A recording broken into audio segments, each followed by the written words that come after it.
Morning ताई आत्या. अरे वा, फुलराणी आज सकाळी सकाळी एकदम बागेत. अगं आज लवकरच उठले मी. ऍक्च्युली उठण्याचा तसा काही विचार नव्हता माझा, पण तुला माहितीये खिडकीतून फुलांचा मस्त वास येत होता. पक्ष्यांचा किलबिलाट कानावर पडला आणि सूर्याचा पहिला किरण मला म्हणाला की उठ गधडे, किती वेळ लोळत पडलीस. तशी तडक उठले आणि बागेत आले. ते कळलं मला. तुला कसं सगळं कळलं? सगळं नाही ग बाई, फक्त शेवटचं कळलं. उठून तडक इथे बागेत आलीस ते बघितलं की सांगायला कशाला हवं. खरंच आत्या, आज किती दिवसांनी, इनफॅक्ट महिन्यांनी बागेत आले ना मी. आज ना मी नुकत्या उमललेल्या फुलांची बोलले, जमिनीवरची फुलं वेचली. आत्या तुला आठवतं का ग, लहानपणी ना माझा रोज एक नवीन हट्ट असायचा. आज काय तर 4 वेण्या घाल, उद्या पिळाची वेणी, काहीच नाही तर गजरा करून दे, त्याच्यात गुलाबाचं फुल घाल. हो ग बाई, आठवतंय मला. तुझे केस विंचरताना दम निघायचा माझा नुसता. एकदा काय बाई म्हणाली होतीस? हा, माझा काय फ्रेंच ब्रेड घाल. मला काही कळेच ना, वेणीत केसात कुठून आला हा ब्रेड. मग कोण ग तुझी ती शाळेतली मैत्रीण? अगं मधुरा. हा, तिच्याच आईला तू फोन करून फ्रेंच ब्रेडची रेसिपी विचारलेली. हो ग बाई, वेणीची रेसिपी विचारायची हा पहिला आणि शेवटचा प्रसंग माझ्या आयुष्यातला. चल, पुरे झालं शाळेच्या गप्पा. कॉलेजात जायचंय ना? हो आत्या, पण आज ही फुलं देवासाठी नाहीयेत. काय ग, आजची सकाळ इतकी छान कशी काय उगवली? कसं प्रसन्न वाटतंय आज? विशेष काही नाही का आत्या. आज उठले ना तेव्हा लक्षात आलं माझ्या, अगं काल एवढा मोठा प्रसंग घडला, पण आज मला तो आठवतच नाहीये. ह्याचा अर्थ काय सांग आत्या? अगं ह्याचाच अर्थ आज मी पूर्णपणे राकेश पासून मुक्त झाले. आज माझ्या मनात त्याच्याविषयी प्रेम, राग, द्वेष काहीच नाहीये. अलिप्त झालीये. सुटकेचा आनंद काही वेगळाच असतो ना आत्या.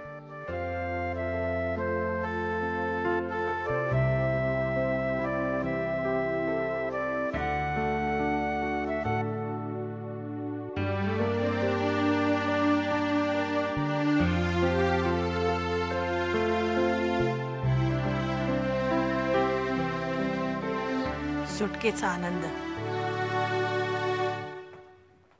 हाय विनी. हाय. हे बघ, अशा प्रकारे तुला एक छानसा पोर्टफोलिओ तयार करावा लागेल. वाव.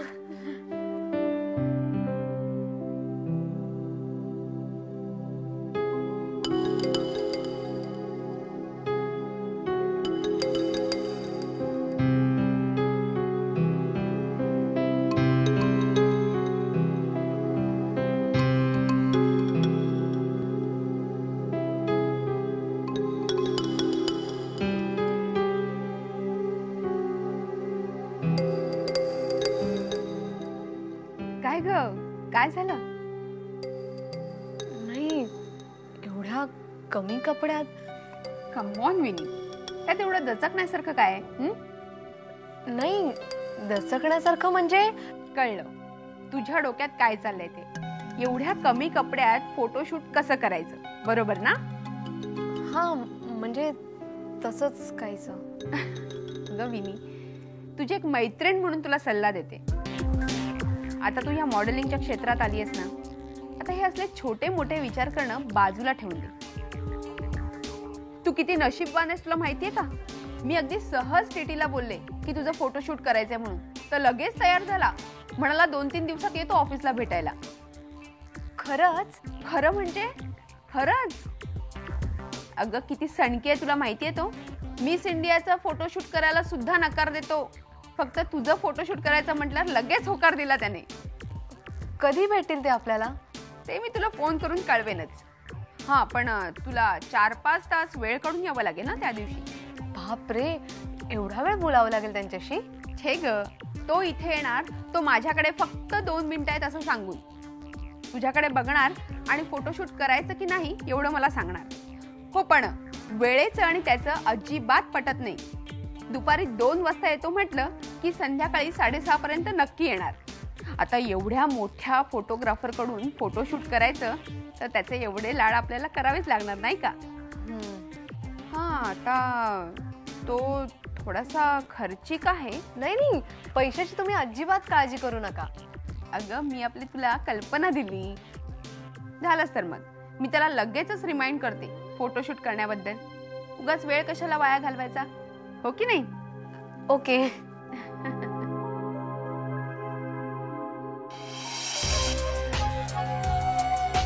काय ग? नाही काही नाही. एव्हरीथिंग इज ओके ना? ओके.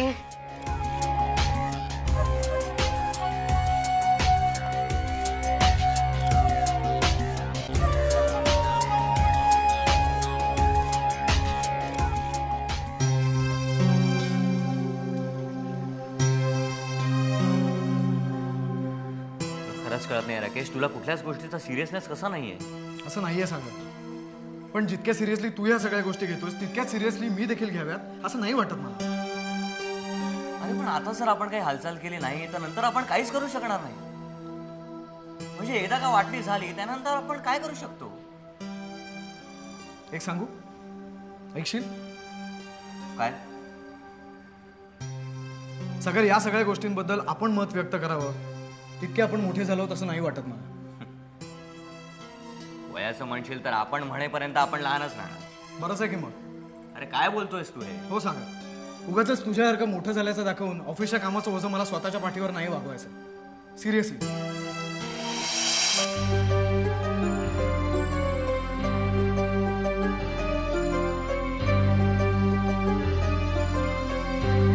जाधव साहेब, तुम्ही काही सांगायच्या आधी मला जरा बोलायचं आहे.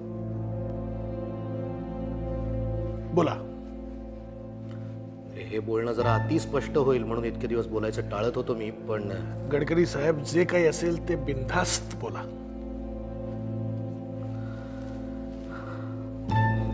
जाधव साहेब, आपल्या फाजील आत्मविश्वासापायी आपण या विनायक रणदिवेला अंडर एस्टिमेट तर करत नाहीये ना? म्हणजे काय म्हणताय मला कळलं नाही. जाधव साहेब, आपली लढाई एका अत्यंत चाणाक्ष माणसाशी आहे. माझ्यापेक्षाही पॉवरफुल माणसांसमोर ठामपणे कोर्टात उभा राहणारा असा हा सरकारी वकील आहे. असू द्या हो कोणी गडकरी साहेब. हेच हेच याचीच भीती वाटते मला. आपला एक बार फुसका ठरला ना तर हा विनायक पुन्हा हातात लागणं कठीण आहे. काय गडकरी साहेब, तुम्ही म्हणताय ते काही चूक नाही, पण बार फुसका ठरण्याची भीती तर तुम्ही मनातून काढूनच टाका. कारण मी असं परफेक्ट जाळं विणलंय की ह्या विनायकने फक्त त्याच्यात पाय टाकायची खोटी आयुष्यभर गटांगळा खातो की नाही बघा.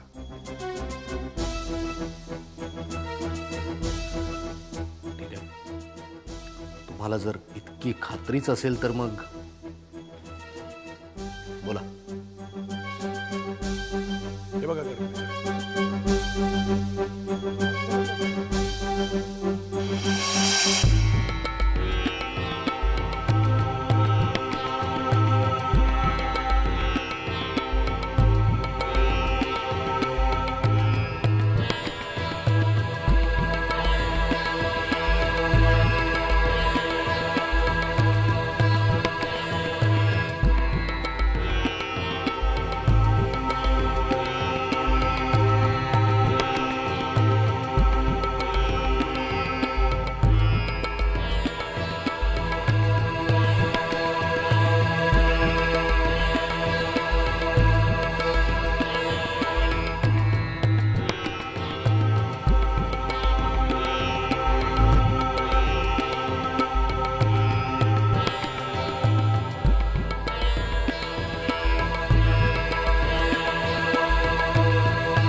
एवढं केलं तर तुम्ही फक्त बघा.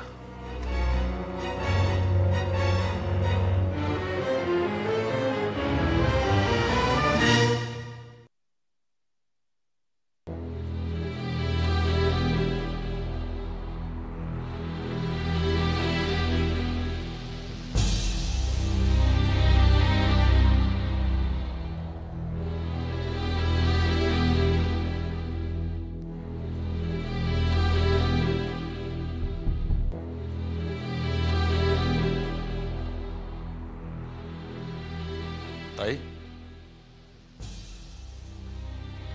काय रे, झोप येत नाहीये? मी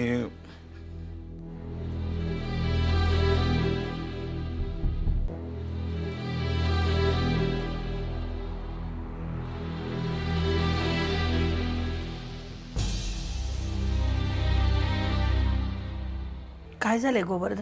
खरं सांगू मला राकेशचं बोलणं माझ्या डोक्यातून अजून जात नाही. पण मुक्ताच्या बाबतीत जे काही घडलं ना ते एका परीने बरंच झालं असं मला वाटतंय. म्हणजे राकेशच्या बद्दलचा तिच्या मनात जो एक हळुवारपणा, गिल्ट, कॉम्प्लेक्स जे काही होतं ना ते या प्रसंगाने पार धुवून निघालं. झालं ते बरंच झालं. काय नवीन आयुष्य सुरू करताना ना जुने धागेदोरे ठेवून देऊच नाहीत माणसाने. पायात अडकतात ते. मुक्ता जेव्हा घरी आली ना तेव्हा संतापाने नुसती धगधगत होती. पण मग थोड्या वेळाने हळूहळू शांत झाली. मला वाटतं शॉक ट्रीटमेंट जसं पेशंटला देतात ना त्यावेळेला कसा तो सुरुवातीला खूप डिस्टर्ब होतो आणि मग शांत होतो, तसंच घडणार आहे मुक्ताच्या बाबतीत. तोच मी विचार करतो आणि तेच मी ठरवतो की धडा शिकवायचाच झाला तर तो कोणाला शिकवायचा, तर तो दिवाकरलाच शिकवला पाहिजे.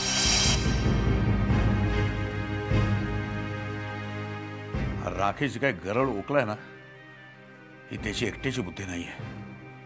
डेफिनेटली याच्या मागे दिवाकर आणि मेघना डेफिनेटली आहेत. अरे दिवाकर आणि मेघनानी जे काही तुझ्याबद्दल खोटं नाटक उठवलं ते राकेशपर्यंत पोहोचलं असणार. आणि म्हणूनच मी म्हणतो ना की धडा शिकवायचाच झाला तर तो कोणाला शिकवायचा, तो दिवाकरलाच शिकवायचा आणि तो मी शिकवणार आहे.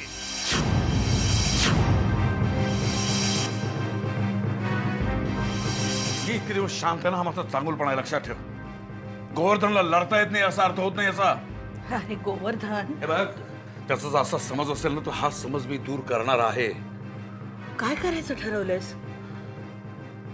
पैसा आणि सत्ता या दोन गोष्टी त्याच्या डोक्यात शिरल्यात ना, त्या दोन गोष्टीच वापरून त्याच्या शब्दात त्याला धडा शिकवणार आहे मी. पैसा. पुन्हा तीच चूक करताय तुम्ही शालिनीताई.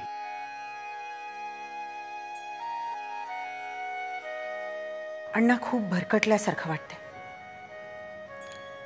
हे लक्षात येतंय ना, मग काहीच अडचण नाही. मनातले हे विचार कसे घालवून टाकायचे तेच कळत नाहीये. कुणालाही घालवायचा विचार सर्वप्रथम मनातून काढून टाका.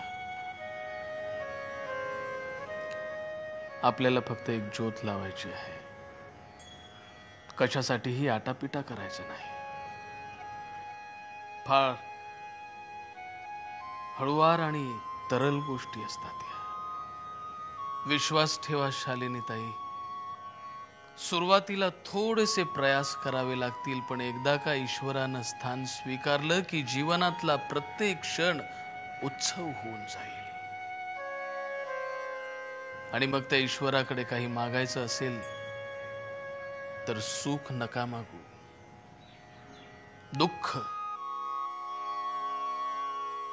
दुःख हसतमुख चेहऱ्यानं सोसण्याचं धैर्य मागा.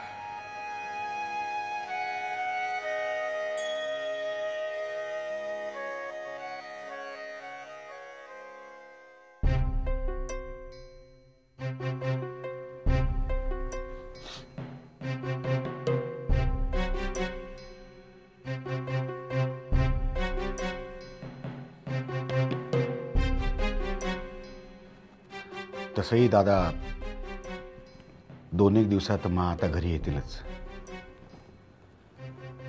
त्याच्यानंतर काय ते निर्णय घेतले जातील.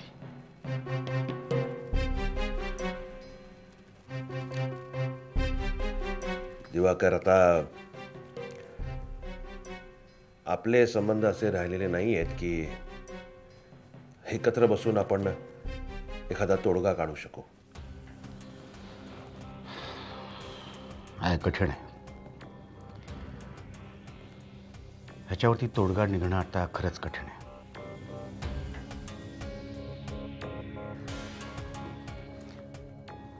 कारण दादा तू माझं काही ऐकूनच घ्यायला तयार नाहीस.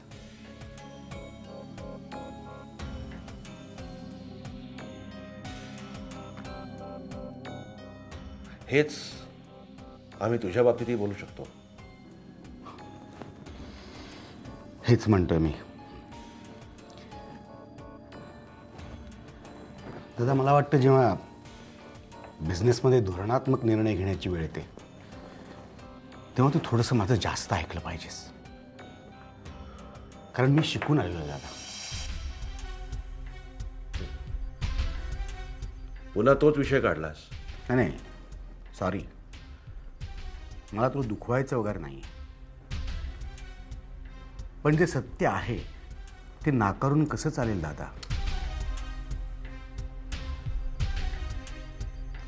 आपल्या कंपनीला कुठलाही आजार नाहीये. It is not a six unit. हे तू कशाच्या जोरावरती म्हणतोयस मला माहिती नाही, पण मी मात्र अकाउंटचे फिगर बघून बोलते. दादा, हा अनावश्यक स्टाफ कंपनीला एक दिवस गिळणारच. तुला माहिती आहे ना, मा तुझ्या या गोष्टींना कधीच तयार होणार नाही. नाही, ह्या सगळ्या गोष्टी मी कधीच मागे सोडून आलेलो आहे. दादा, या व्यावहारिक जगात एवढं भावनिक होऊन नाही चालत.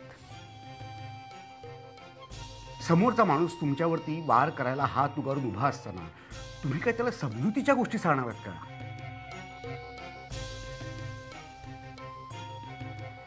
नाही दादा, हा अनावश्यक स्टाफ कंपनीवरती ओझं बनूनच राहणार. दिवाकर, नाही,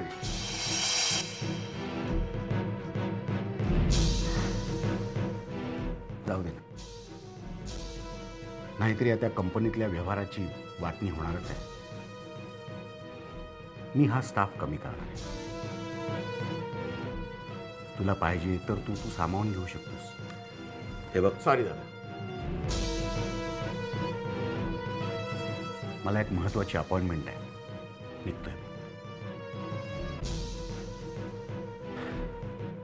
आणि मला वाटतं हे डावपेच तुला जमणार आहे.